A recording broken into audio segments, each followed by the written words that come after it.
കോതമംഗലത്ത് പെൺസുഹൃത്ത് വിഷം നൽകിയതിനെ തുടർന്ന് യുവാവ് കൊല്ലപ്പെട്ടിട്ട് 3 ദിവസങ്ങൾ. പലവിധ സംശയങ്ങളാണ് ഉയർന്നത്.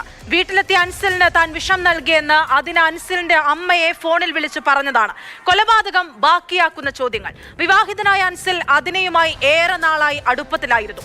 ഇരുവരും തമ്മിൽ സാമ്പത്തിക തർക്കമുണ്ടായിരുന്നെന്ന് അൻസിലിന്റെ ബന്ധുക്കൾ പറയുന്നുണ്ട്. പക്ഷേ പകയുടെ യഥാർത്ഥ കാരണം ഇതുവരെയും വ്യക്തമായിട്ടില്ല. അൻസിലിന് താൻ വിഷം നൽകിയെന്ന് അതിന് പോലീസിന് മുൻപിൽ കുറ്റസമ്മതം നടത്തിയെങ്കിലും റിമാൻഡിലുള്ള പ്രതിയെ കസ്റ്റഡിയിൽ വാങ്ങി വിശദമായി ചോദ്യം ചെയ്യാനാണ് പോലീസിന്റെ നീക്കം.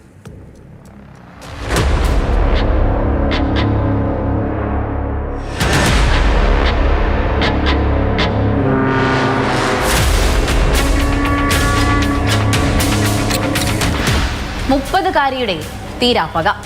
38-കാരനായ ആൺസുഹൃത്തിനെ വിഷം നൽകി കൊലപ്പെടുത്തിയതിന് പിന്നിലെ കാരണമെന്ത്?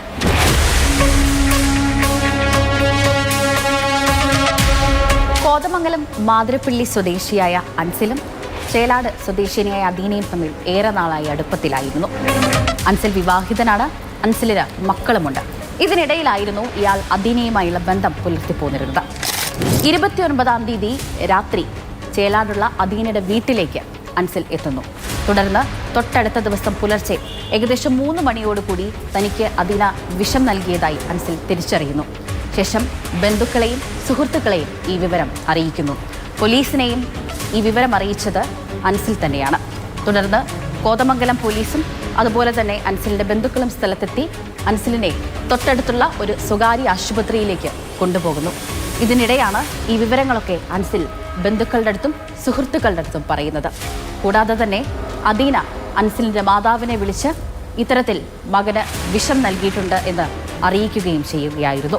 ഉണ്ടായത് പുള്ളി സഹോദരൻ തന്നെയാണ്. ആംബുലൻസിൽ വെച്ച് പുള്ളി പറഞ്ഞു വിഷം അവർക്ക് എല്ലാവരും കൂടി ഒഴിച്ചു കൊടുക്കുകയോ ചെയ്തതെന്നാണ് പറഞ്ഞു. പുള്ളി പറഞ്ഞത് 500 ml അകത്ത് പോയിട്ടുണ്ടെന്നാണ് പറഞ്ഞത്. പക്ഷേ അത് ഡോക്ടർ പരിശോധിച്ച് കഴിയുമ്പോൾ 300 ml അകത്തുണ്ട്.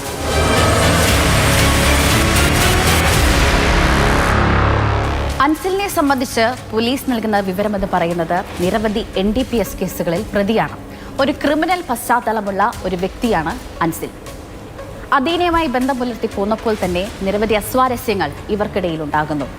അതുതന്നെയാണ് ഇത്തരത്തിൽ അൻസിലിന് വിഷം നൽകാൻ അദീന തീരുമാനിക്കുന്നത്. കളനാശിനിയാണ് താൻ അൻസിലിന് നൽകിയതെന്ന് അദീന പോലീസിനോട് സമ്മതിക്കുകയുമുണ്ടായി.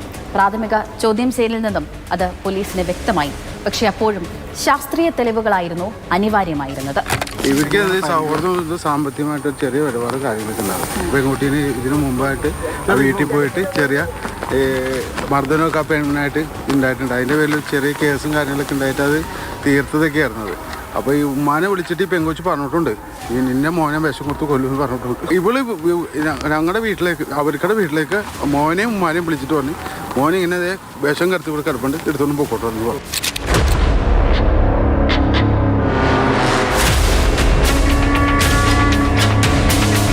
സ്വകാര്യ ആശുപത്രിയിൽ ചികിത്സയിലിരിക്കെ 31-ാം തീയതി വൈകുന്നേരത്തോടു കൂടി അൻസിൽ മരണമടയുന്നു.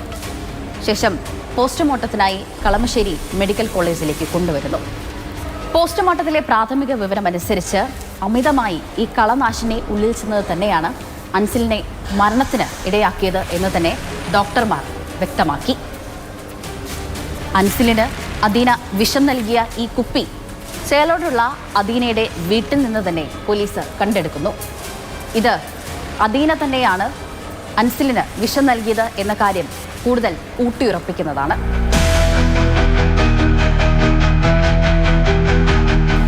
അൻസിലിന്റെ മരണത്തിന് കാരണക്കാരി അദീനയാണെന്ന് തെളിഞ്ഞതോടെ കോതമംഗലം പോലീസ് അദീനയുടെ അറസ്റ്റ് രേഖപ്പെടുത്തി. ഏറെ നാളായി അടുപ്പത്തിലായിരുന്ന അൻസിലും അദീനയും തമ്മിൽ നിരവധി തർക്കങ്ങളുണ്ടായിരുന്നു. അതിൽ സാമ്പത്തിക തർക്കമാണ് പ്രധാനപ്പെട്ടത് എന്ന് ബന്ധുക്കൾ പറയുന്നു.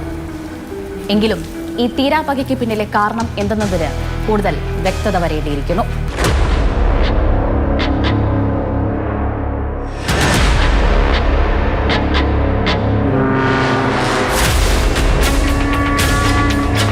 സ്നേഹ മൊലൈനാൻ, മാതൃഭൂമി ന്യൂസ്, കൊച്ചി.